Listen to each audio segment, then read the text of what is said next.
नमः। नमामि श्रीबालकृष्णं यशोदोसंगलालितं पूतना सुपयपानरक्षिता शेषबालकं प्रभुर्नन्दकुमारो मे स्वामिनी वृषभानुजा कृतार्थोऽहं कृतार्थोऽहं कृतार्थोऽहं न संशय। श्री हरिदास वर्य गिरिराज गोवर्धनाय नमः। श्री राधा कृष्णाभ्यां नमः। श्री यमुना कृष्णाभ्यां नमः। श्रीमदाचार्य चरण कमलेभ्यो नमः।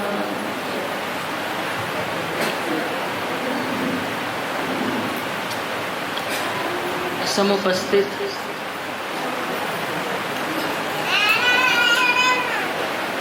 प्रिय भाग्यवान वल्लभ के लाडीले वैष्णव श्री गोवर्धन नाथ जी मंडल के सभी मेंबर्स, गोविंदास जी और बाहर से भी पधारे हुए सभी वैष्णवों को भगवत स्मरण।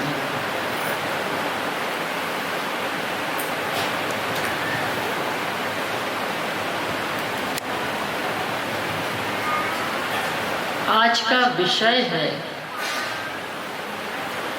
प्रभु कैसे मिले।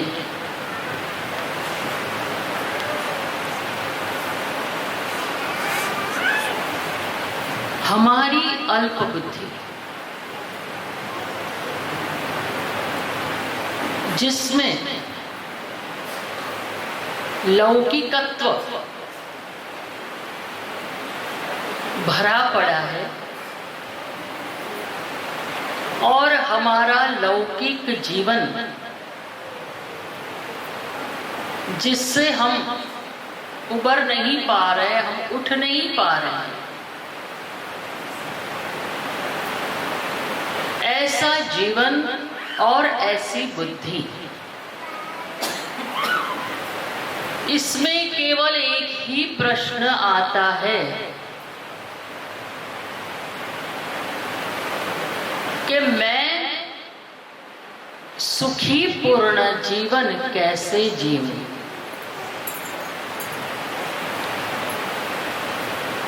ये जो मैं तत्व है वो मैं माया जनित है।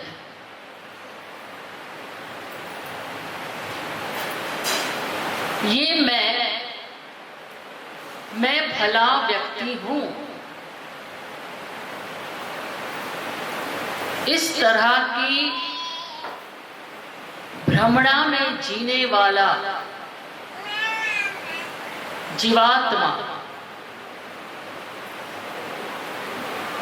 केवल अपने बारे में सोच सकता है। पर जब गुरु की कृपा होती है, भगवदियों का संग होता है और जीवन से भी ऊपर सोचने की चाह होती है, या कहीं मेधावी प्रज्ञवी बुद्धि जब हमारी होती है,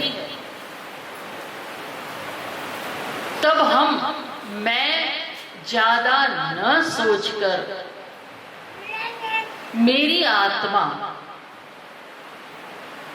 आत्मा का कल्याण कैसे हो,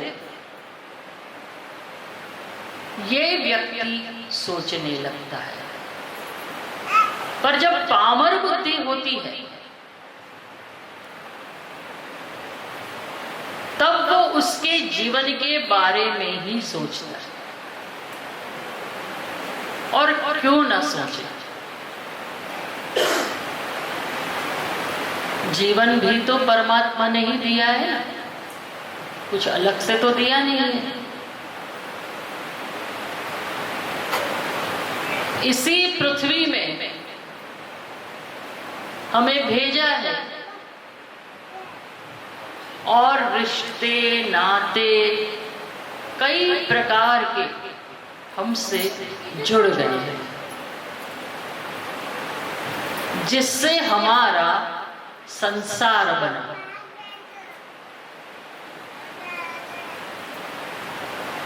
और ये संसार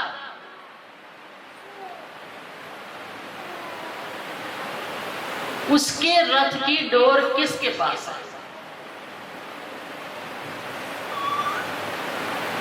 माया के पास।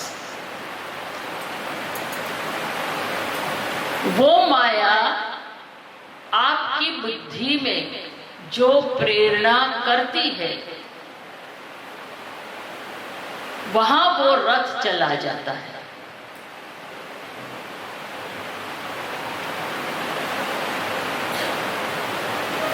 और उस माया को अगर हम श्रीमद् भागवत के 10वें स्कंद में अगर हम यात्रा करें और उठा के देखें,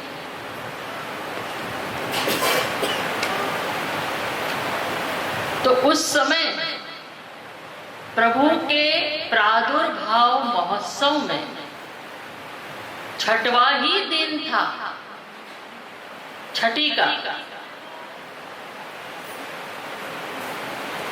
जहां हम लोग भी छठी लिखते हैं कि इसका जीवन कैसा होगा। उसी दिन पूतना अविद्या के तौर पर ब्रजमंडल में आई, यशोदा नंदन उनके पास मिलने की चाह रखकर आई। अविद्या का स्वरूप पहले पहचाना। श्री महाप्रभु जी ने सुबोधनी जी के अंदर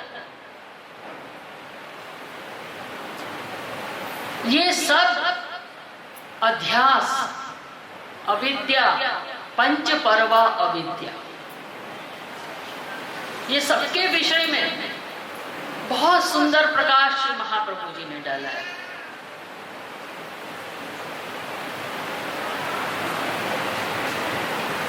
ये अविद्या है क्या? जो हमें दिखना चाहिए उससे विपरीत दिखाना।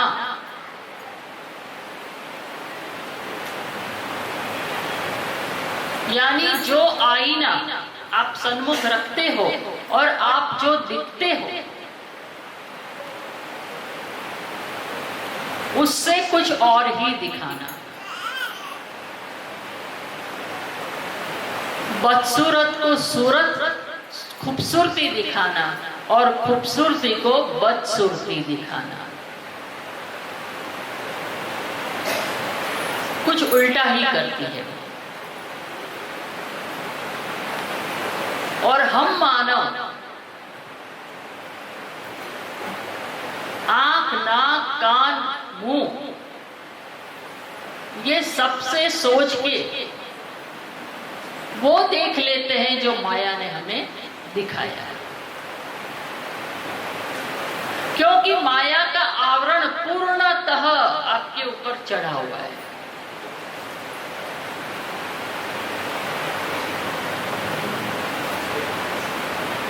पर जहां कृष्ण विराजते हैं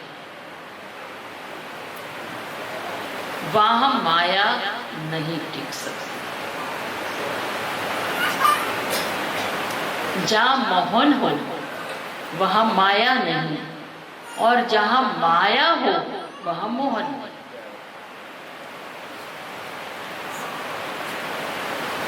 और ये पंचपूर्वा अविद्या पूतना के रूप में देखो है बदसूरत सी, राक्षसी, पर 16 वर्ष की सुंदरी बन के आई, यानी जो है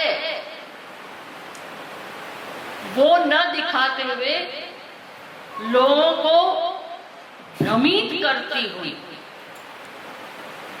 षोडशीय एक सुंदर स्त्री बन के आई। और फिर क्या, हलाहल विष अपने अंदर भर के लाई।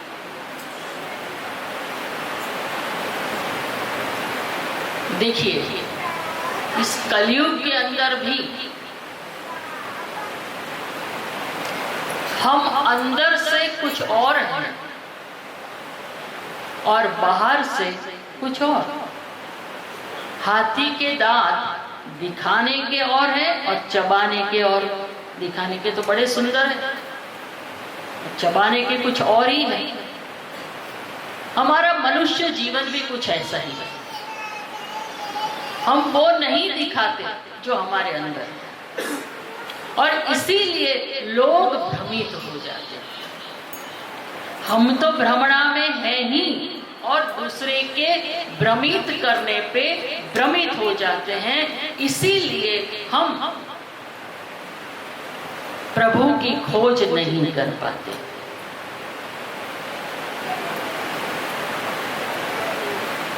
और ब्रजमंडल में आकर जहां जो क्षेत्र प्रभु ने अपने कृपा से वर्ण करके वो क्षेत्र को चुना और उनके वासियों को चुना, जिसे वर्ण कहना कहते हैं, वर्ण किया,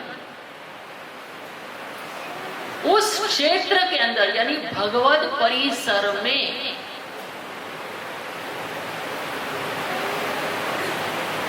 वहां पर वो पहुंच गई। जैसे मैं एक दृष्टांत दूं,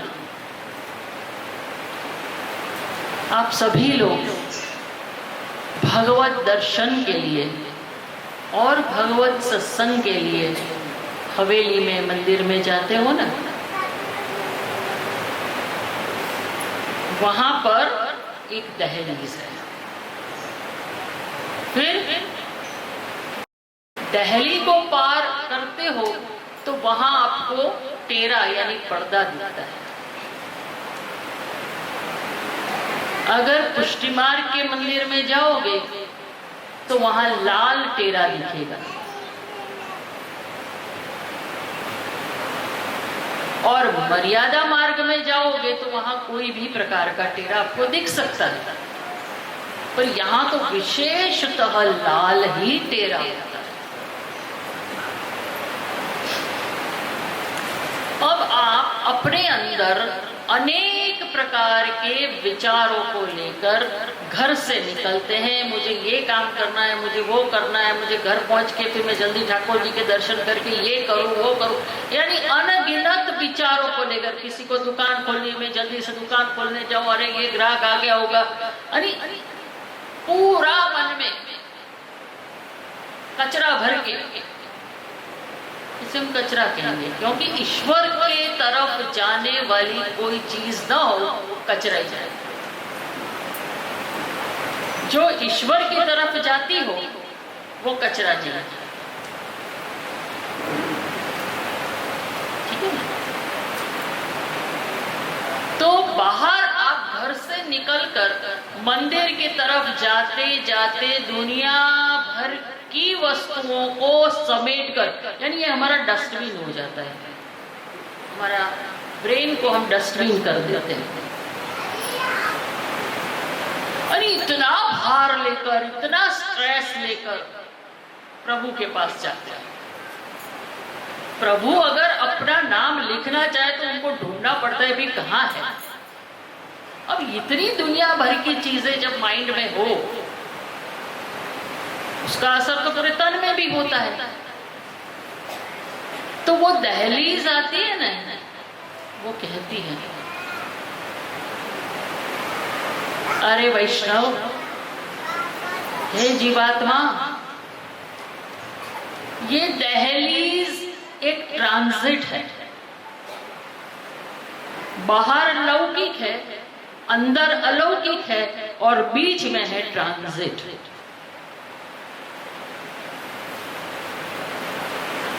तुम्हें अपना एक पांव बढ़ाकर उस ट्रांजिट में से निकलकर परमात्मा की ओर जाना है।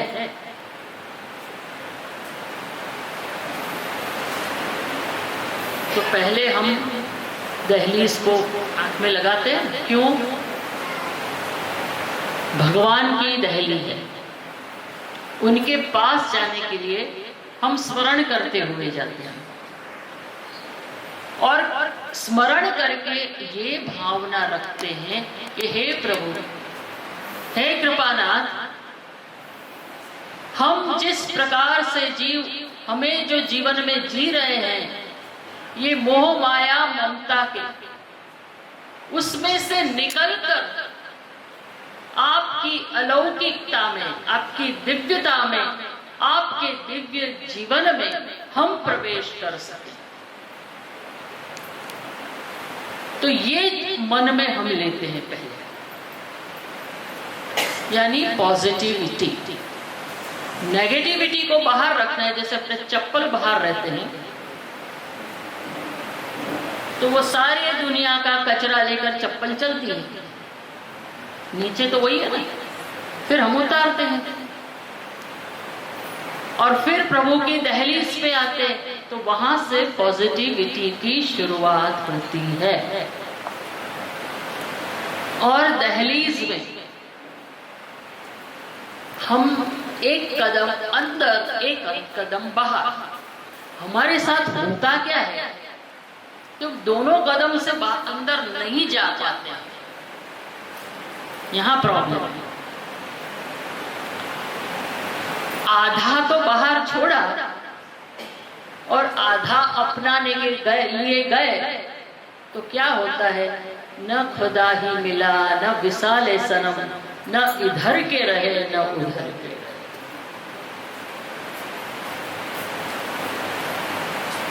तो दोनों प्रक्रियाओं को साथ लेकर हम अंदर गए। हम ट्रांजिट नहीं है, हम बाहर अंदर बढ़ नहीं पा रहे। शरीर चला गया है, हमारे शरीर की बात करनी नहीं है, हमारी आत्मा। जब आध्यात्म विषय आता है तो आत्मा की बात होती है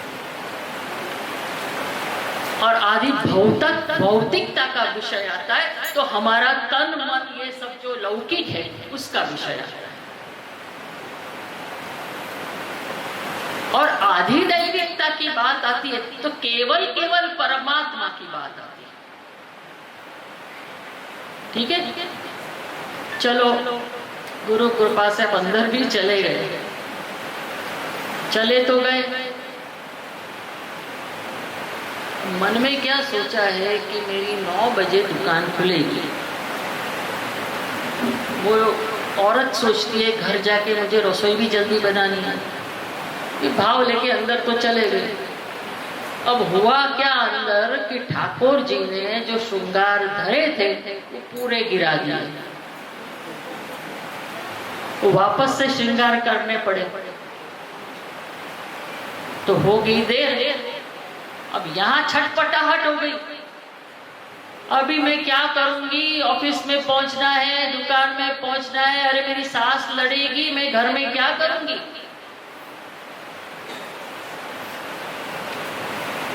होना क्या चाहिए, हे प्रभु मैं आपका विरह नहीं कर पा रही या कर पा रहा हूं, आपने खूब कृपा करके आज मुझे थोड़े सा विरह का दान दिया है। मेरे अंदर जो दोष है वो विरह की अग्नि से भस्मित होकर आपका दिव्य मुखारविंद, आपका मधुराधिपति मुखारविंद के जब दर्शन होंगे तो हमारे त्रिविध ताप दूर हो जाएंगे। ये भावना कब आती है, जब माया को अपूर्णतः बाहर रखते हो। देखिए ये तो मैंने आपको जीवन की सत्यता के बारे में बताया। अब प्रश्न तो यहाँ बहुत सारे उठ सकते हैं कि हमारा जीवन ही ऐसा है, हम क्या करें।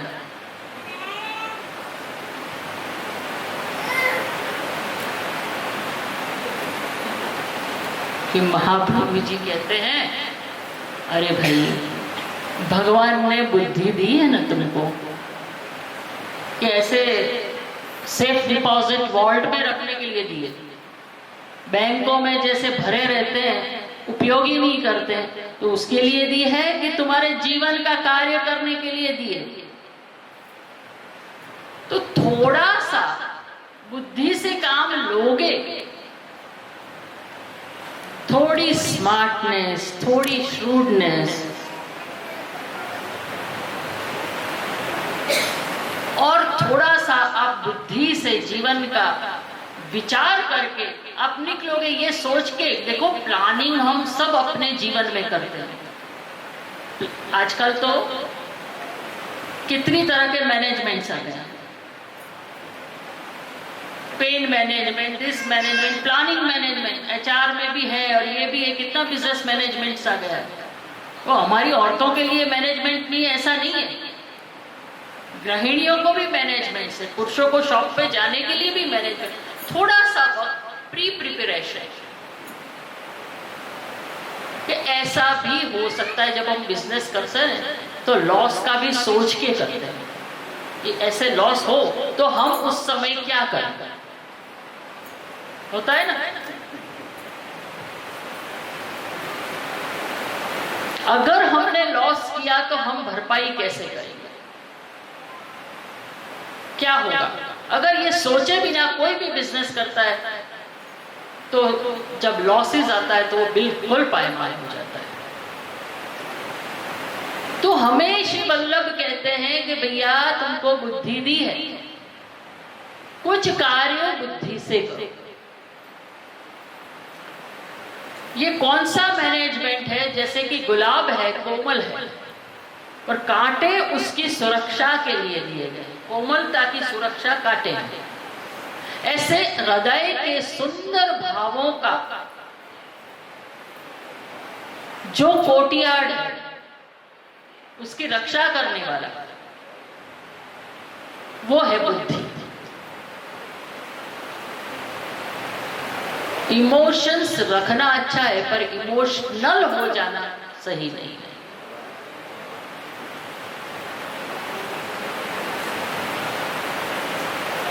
अतिशय सेंसिटिविटी भी अच्छी नहीं है। भक्ति वर्धिनी में श्री महाप्रभु जी ने बहुत सुंदर समझाया है।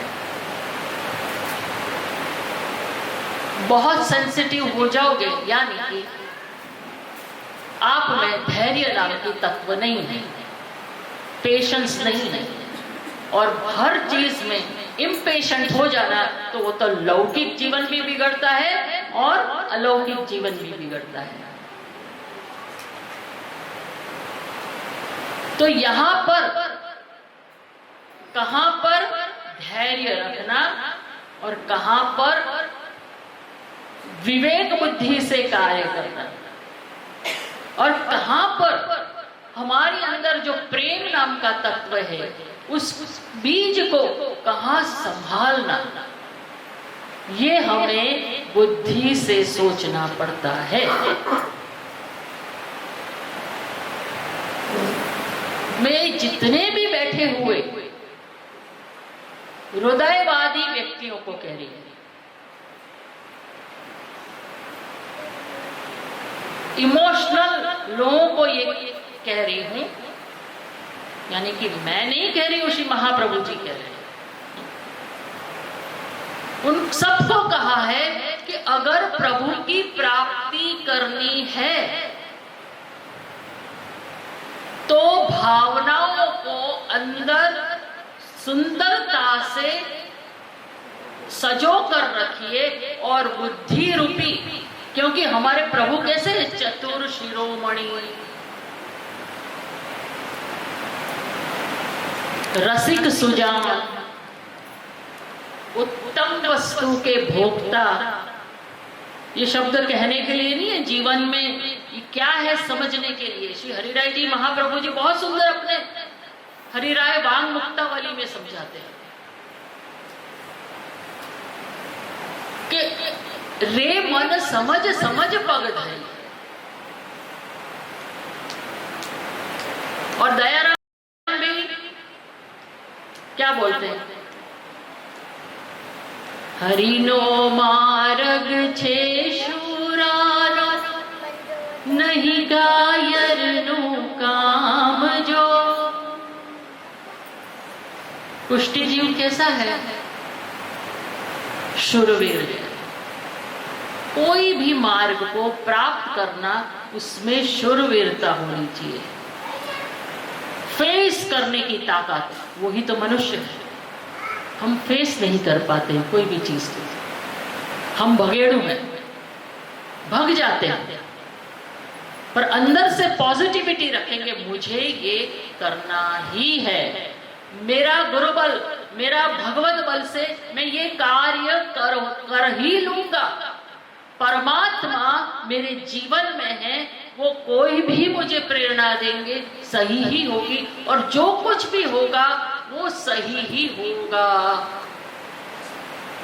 निजे छात करिष्यति,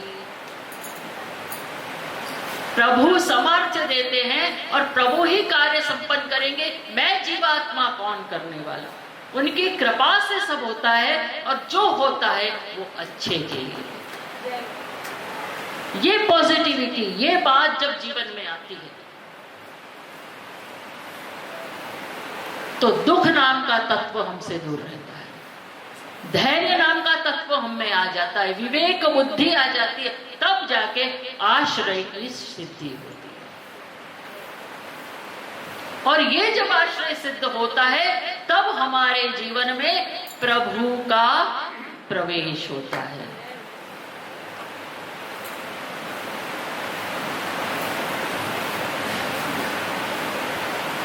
ये प्रवेश, ये बहुत जरूरी है। प्रवेश ही नहीं होगा तो आप भक्ति में आगे कैसे बढ़ोगे? ठीक है, तो विवेक बुद्धि कैसी होनी चाहिए? विवेक। मन कैसा होना चाहिए? धैर्यवान। और आत्मा कैसी होनी चाहिए? आश्रय वाली। तो मन, बुद्धि और आत्मा, ये तीन सद गया तो हम वो जो टेरा है ना ठाकुर जी का लाल रंग का, क्यों वो कलर क्यों है? अनुराग का रंग लाल, लाल रंग अनुराग का है। श्री वल्लभ कहते हैं मेरा भक्त, मेरे प्रभु के भक्त, मेरे पुष्टि भक्त कैसे हैं? मेरे अनुरागी मन के हैं, मेरे प्रभु से प्रेम करने वाले हैं। और प्रभु कैसे हैं? प्रेम वाले हैं, प्रेम ही है साक्षात। और प्रभु कृपा कटाक्ष से एक ऐसा कटाक्ष उस जीवात्मा, उस भक्त को देता है कि उसके अलौकिक ताप भी होते हैं, वो भी शमन हो जाते हैं। केवल लौकिक ताप नहीं, अलौकिक ताप भी। और वो शमन हो जाते हैं, फिर धीरे धीरे अपने वक्षस्थल को और धीरे धीरे नीचे दिखता है। तो ये जो जीव है ना, उनको प्रभु के जितने भी श्रृंगार और क्या क्या धरा है वो सब याद होता है। और आज हम क्या करते हैं? मैं किसी भी वैष्णव को पूछूं आज क्या श्रृंगार धरा था, मुझे पता नहीं, तो सोने जैसा था। क्या वस्त्र धरे ये समझ में नहीं आया हमको।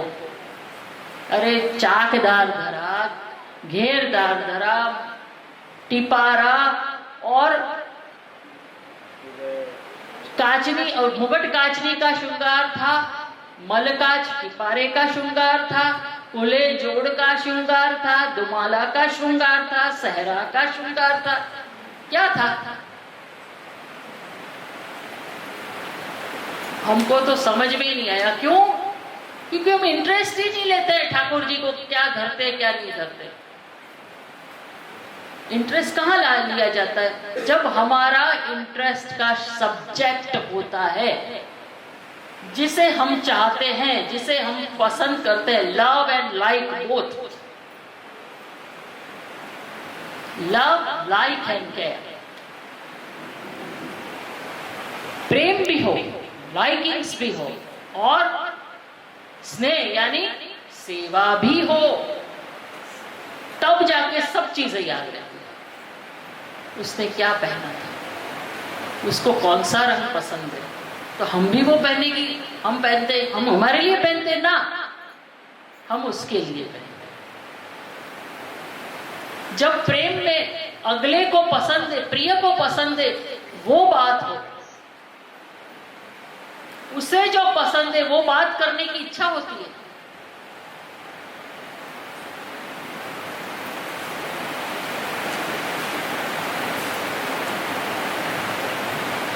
क्या बोलते हैं? I fall in love and then I rise in love. Not only fall, yes, you fall. और फिर उसी के साथ राइज होते हो। उसका प्रेम और आपका प्रेम जब जुड़ता है तो वो राइजिंग है। हमारी भारतीय संस्कृति राइजिंग सिखाती है। तो श्री महाप्रभु जी ने बताया हमें कि हमारा पुष्टि पुरुषोत्तम है। थोड़ी बात तो मैंने कल करी दी थी, कैसा पुरुषोत्तम है, रसो वही सह, रस से भरा और किसी को आज तक मिले नहीं, वो श्री महाप्रभु जी ने आपको मार्ग बताया। अब ऐसे परमात्मा को रिझाना, उनको अपना बनाना, ये कोई साधारण बात नहीं है। क्योंकि निजानंद में प्रभु विराजने वाले हैं, वहां पर कोई सर्वोद्धारक स्वरूप रूप में नहीं विराजे हैं। गीता जी द्वापर के बाद कलयुग आने वाला था और कलयुग के जीव को भी अनुलक्षित करते हुए अर्जुन को गीता सुनाई, श्रीमद् भगवद गीता। और कलयुग के जीव ऐसे घोर कली काल में कैसे जिए, ऐसे कौरवों के साथ। और आप सात्विक लोग हो, पांडव जितने कम हो, और ये कलयुग जीव के साथ कैसे जियोगे। और हर एक प्रकार की मैनेजमेंट्स दे दिए। आप समझो तो बहुत कुछ है गीता, और बहुत सारी बात बता दी है गीता जी ने। और ये भी बताया कि जितने धर्म है, जितने कुछ भी है, जितने मार्ग है, देखिए वहां मैं आपको वल्लभ गीता और श्रीमद् भगवद गीता का थोड़ा समन्वय बताती हूँ। अगर आप फिलोसॉफिकल माइंड के हो तो आनंद आएगा। भगवद गीता में श्री कृष्ण ने अलग अलग दर्शनों को बताया, अलग अलग रास्तों को बताया, कर्म ज्ञान भक्ति वगैरह सब बताया, सांख्य बताया, योग बताया, हर प्रकार के जो मार्ग है वो बता दिया। और मार्ग बता के ये नहीं कहा कि ये गलत है कि वो गलत है, ऐसा नहीं कहा है। सब बताया कि तुझे जानना जरूरी है। मैं तेरा गुरु अब बना हूं, जगत गुरु, तो तुझे बताना जरूरी है कि ये सब चीजें हैं। और तू ये जान ले कि ये सब चीजें हैं, और कलयुग के आगमन के पहले बता रहा हूं मैं। कौरव ऐसे ही है। तो जब तुझे कोई मार्ग पे चलना है तो तू देख ले कौन सा मार्ग चाहिए। भगवान इतने सारे मार्ग बता के बैठ जाएंगे तो हम कंफ्यूज तो हो जाएंगे ना जीवात्मा कि ये इतने मार्ग और सबको अच्छे बताए, एक से बढ़कर एक। देखिए, जब हम थक जाते हैं ना सारी दुनिया से, तो कुछ भी समझ में नहीं आता है, और अब लगता है कि हमारे बस में नहीं है ये। अब जो भी बस में है वो प्रभु के बस में है। दास्य भाव आ जाता है, अहमता ममता छूट जाती है। जैसे यशोदा जी की छूट गई, वो बांधने गए, फिर वो ये लाला मेरे से बंधेगा नहीं, तब जाके लाला बंध गए। अहंता ममता रूपी वो 2 उंगुल वो नहीं बंध पा रहे थे, पर जब छूटी तो भगवान बंध गए। मैं छूटता है तब भगवान बनते। तो ये बेचारा समझ में आया, कंफ्यूज हो के, नहीं प्रभु मेरी तो ये गति ही नहीं है कि मैं इसमें से कुछ पसंद करूं, ये समझ में भी नहीं आता है। और जब ये समझ में नहीं आता है तो हे प्रभु, हे कृष्ण, आप ही समझाइए, मैं आपकी शरण में। हृदय से, आत्मा से शरणागति उत्पन्न। तब भगवान ने क्या कहा? सर्वधर्मान परित्यज्य माम एकम शरणम व्रज। सब धर्मों को, सब बातों को छोड़ अर्जुन, मैं तेरे सामने खड़ा हूं, तुझे उपदेश देने के लिए खड़ा हूं, तुझे मार्गदर्शन करने के लिए खड़ा हूं, तेरे साथ हमेशा रहा हूं। तो सबको छोड़ और मेरी शरण में आ जा, मेरे चरणारविंद को पकड़ ले। श्री कृष्ण शरणम मम। श्री महाप्रभु जी की गीता उठा ले, षोडश ग्रंथ, इसमें से कृष्णाश्रय को उठाइए। अगर अपन निचोड़ लें षोडश ग्रंथों का, तो जीवात्मा को वहां सब दर्शन बता के, गीता जी में बताया कि ये सब समझ ले, ये सब कर सकता है तो कर ले, तो वहां भगवान कृष्ण ने इस तरह से बताया है। पर यहां महाप्रभु जी रूपी सरस्वती के नाथ वैश्वानर अग्नि कुमार, वैश्वानर स्वरूप से क्या बता रहे हैं? ये जो मैं गीता बता रहा हूं वो कृष्ण की तरफ जाने वाली गीता है। ये 16 नव जो रत्न है वो प्रभु को क्या पसंद है, प्रभु कैसे प्राप्त हो, प्रभु के लिए कैसे जीवन जी सको, उसके लिए ये 16 ग्रंथ श्री महाप्रभु जी ने प्रकट किए। और इन 16 ग्रंथों द्वारा प्रभु की शरणागति और समर्पण दोनों रीत से वैष्णव को, पुष्टि भक्तों को अंदर प्रवेश करने की उन्होंने ज्ञान दिया। अब उसमें भी कृष्णाश्रय। अब यहां बात ये बताई, वहां बता दिया कि ये है, और फिर कहा मेरी शरण है। अब सर कृष्णाश्रय सर्व मार्गेषु नष्टेषु, सर्व मार्ग नष्ट हो चुके हैं। कलौच खल धर्मिणी पाषंड प्रचुरे लोके कृष्ण एव गतिर्। जहां पाखंड के सिवा कुछ नहीं, यानी जितने भी धर्म हैं, जितने भी मार्ग जहां बढ़ सकते हो, वो इस युग के अंदर आपके काबिल नहीं रहे, मोक्ष देने वाले नहीं रहे, उद्धार करने वाले नहीं रहे, और उनमें भी पाखंड आ गया है। तो हे भक्त लोग, हे मेरे वैष्णव, कहां जाओगे आप? हमें कोई कह दे कि हम जो खान पान सब कर रहे हैं ये सब विष से भरा है, तो खाएंगे क्या भैया? ऑर्गेनिक खाओ। महाप्रभु जी ने ऑर्गेनिक बताया। क्या करोगे? आपके खाने योग्य क्या है? जीवन में अपनाने योग्य क्या है?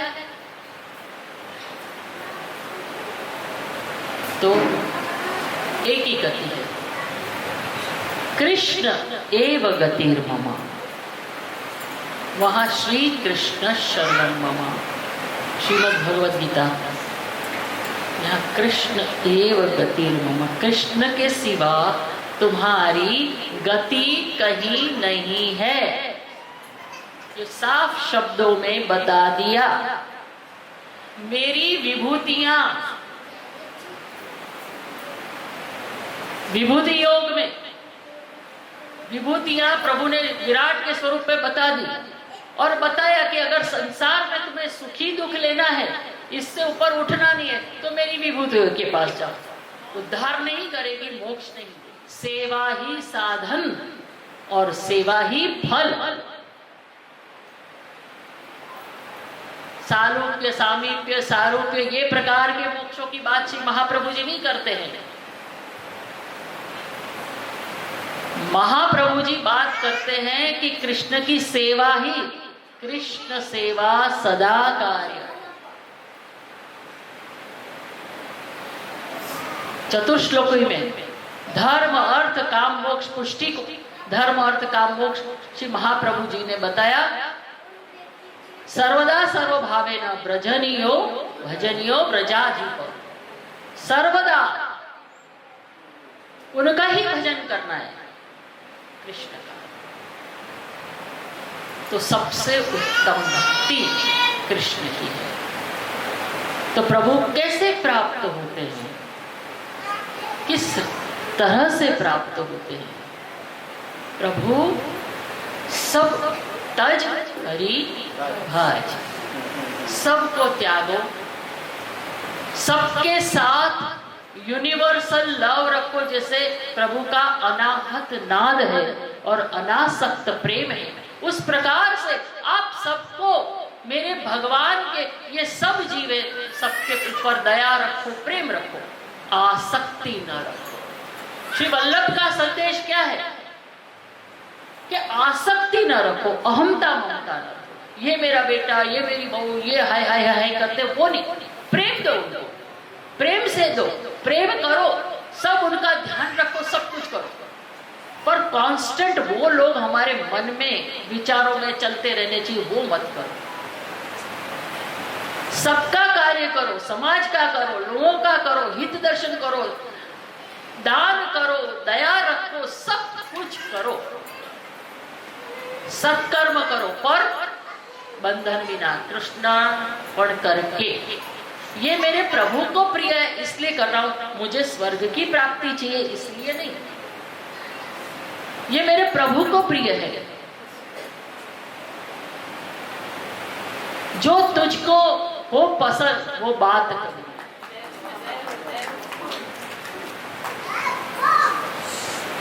और श्री यमुना महारानी कहती है, तुझे चाहूं तेरे चाहने वालों को भी चाहूं। प्रेम का स्वरूप तो ये, अरे तुझे चाहूं और दूसरे सब नहीं। ये हमें श्री यमुना जी नहीं सिखाती। यमुना जी को हृदय में धारण करना है, यमुना जी की भक्ति करनी है, तो इस प्रकार से होती है। ठाकुर जी के पास भीड़ है, पीछे वालों को आगे करना, वो श्री यमुना जी की नीति है। और वो धक्के देके मैं आगे जाऊं, दर्शन करूं और मैं ही सेवा करूं, मैं ही सब सेवा करके चली जाऊं, मैं ही फूलों की भर। अरे भाई तू ले बेटा, तू भी सीख, तेरी भी माला प्रभु अंगीकार करे। अरे ये मालाएं तो सब जीवों के भाव है, अलग अलग प्रकार के जीव, सात्विक, तामसिक, राजसिक, निर्गुण, सब प्रकार के जीव फूलों सहित अंदर पिरोए जाते हैं भक्ति भाव से, और तब प्रभु उसको धारण करते हैं। तो हम एक अंदर मैं ही सब करूं, ये क्यों? श्री यमुना जी बिना ठाकुर जी मिलते नहीं है, श्री वल्लभ बिना ठाकुर जी मिलते नहीं है। तो श्री माँ यमुना महारानी को ऐसे पधराओ ना कि तुझे चाहूं तेरे चाहने वालों को चाहूं। जेलस वाली भक्ति नहीं है हमारी, जेलसी होनी ही नहीं चाहिए। हम अधूरे हैं, कच्चे हैं। तो ये भाव से जब ये सारे भाव आते हैं, षोडश ग्रंथ में श्री महाप्रभु जी ने बताया जो आज्ञाएं की, ये अगर आज्ञाएं हमारे जीवन में आती है तब जाके हम प्रभु के लायक बनते हैं, तब हमें प्रभु प्राप्त होते हैं। प्रिय वैष्णव, आप सर्व के जीवन में प्रभु कैसे मिले इसकी लगन अंदर से होनी चाहिए। और याद रखिए, प्रभु बाहर तो अभी अपने नेत्रों के लिए प्राथमिक अवस्था है, पर जब जब हम आगे बढ़ते जाते श्री वल्लभ की कृपा से, तो प्रभु अंतर में विराजमान है। अंतर के पट खोलिए और अंतर्यामी के दर्शन अंतर मन में करिए। वो अंतर जाने की जितनी प्रक्रिया है, जितने भी साधन है, षोडश ग्रंथ में श्री महाप्रभु जी ने बताए हैं। तो प्रभु अंतर्यामी रूप में अंतर में अंतर्मुख बनिए, बहिर्मुख नहीं। कृष्ण बिना जो भी कुछ है बहिर्मुख है। कृष्ण के साथ जो जीना है वो अंतर में है, यानी प्रसादी जीवन। प्रसादी जीवन हमारा होना चाहिए। जो कुछ भी है, जो सोचो, जो करो, कुछ भी करो, कृष्ण के साथ करो, तो हमारा कृष्ण उद्धार करते, वो हमारे पास ही रहते हैं। जैसे पांडवों के पास भी रहे, तो वहां दुख में आए, कुंता जी कहती है दुख में आए। तो हम जब दुखी थे, कुंता स्तुति में कि हम दुखी थे तब आप पास आए। श्री महाप्रभु जी ने बहुत सुंदर कहा, कि भी सुनिए आप, कि हे प्रभु, हम इतने भी दुखी न हो जाए कि आपको भूल जाए, क्योंकि दुख में कुछ और ही बन जाता है आदमी। कभी कभी दूर चला जाता है कि आप कुछ करते तो हो नहीं, और हम इतने भी सुखी न बन जाए कि आपसे दूर हो जाए। हम उतने रहें जहां आपकी भक्ति हम प्रेम पूर्वक सुदृढ़ता से हम कर सके, ऐसी स्थिति में प्रभु हमें। तो ये भाव श्री महाप्रभु जी का है। तो श्री महाप्रभु जी जैसे सदगुरु हमारे जीवन में आए हैं, बस श्री वल्लभ के शरणस्थ रहिए। उनका मानना, गुरु की सेवा, यानी उनके सिद्धांतों को उन्होंने जो आज्ञा दी है उस पे चलना, यानी गुरु का पूजन करना है, सेवा का। तो आप सब के हृदय में श्री वल्लभ हमेशा विराजमान रहे, प्रमेय बल से, प्रमाण बल से, और श्री गोवर्धन धरण श्रीनाथ जी को आप प्राप्त कर सके, उनके लायक बने, अधिकारी बने। अंगीकृतो समर्यादो महाकारुणिको विभु। अंगीकार मर्यादा के हिसाब से किया तो हम सच्चे पुष्टि बने। तो श्री वल्लभ की कृपा से हम ठाकुर जी के लायक बने। बस प्रिय वैष्णव, अमरावती के सब आए हुए सभी के वैष्णव, खूब खूब श्री वल्लभ का आदेश आपके जीवन में है। और गुरु कृपा ही केवल है। गुरु की कृपा बिना हम आगे नहीं बढ़ सकते, श्री वल्लभ की कृपा बिना आगे नहीं बढ़ सकते। गुरु के चरणारविंद में अपना मति, रति, गति सभी उनके चरणारविंद में समर्पित कर दे और सुंदर प्रशस्त दिव्य मार्ग पे चले, ऐसी मेरी शुभकामनाओं और शुभाशीर्वाद है।